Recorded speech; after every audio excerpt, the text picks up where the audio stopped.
12 নম্বর জাতীয় সড়ক নির্মাণ করতে গিয়ে রানাঘাট চূর্ণী নদীর উপরে জাতীয় সড়কের ব্রিজ তৈরির কারণে চূর্ণী নদীতে মাটি ফেলে প্রায় অর্ধেক ভরে দেওয়া হয়েছে। চূর্ণী নদীর পথ পরিবর্তন হতে চলেছে, অর্ধেক হয়ে গেছে চূর্ণী নদী। কেন হলো এই জাতীয় সড়ক নির্মাণ করতে গিয়ে? এই বিষয়ে শুনবো আমরা বিধায়কের কাছে। নদিয়া রানাঘাট থেকে সুব্রত কুমার চ্যাটার্জির রিপোর্ট, snewsbangla.com।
বিষয়টা হচ্ছে হাইওয়ে এক্সটেনশনের কাজ হচ্ছে তো, এবং এটা ঘটনা কাজটা খুব দ্রুততার সঙ্গেই করছে, কিন্তু এখানে ব্রিজের এখানে কাজটা একটু স্টপ হয়ে গেছে, কিছুটা সমস্যা আছে, ট্রাফিকের মেন সমস্যা।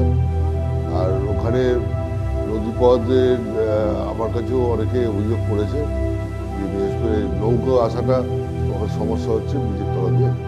আমি ইতিমধ্যে এনএইচআইকে জানিয়েছি, ওরা ব্যবস্থা নেবে, দ্রুততার সঙ্গে বুঝে ব্যবস্থা নেবে। আমার সঙ্গে গত পরশু দিনই কথা হয়েছে, ব্যবস্থা নিতে যাচ্ছে। রানাঘাটের আপনি একজন পৌরপ্রধান বা সাধারণ মানুষ হিসাবে কি চোখে দেখছেন?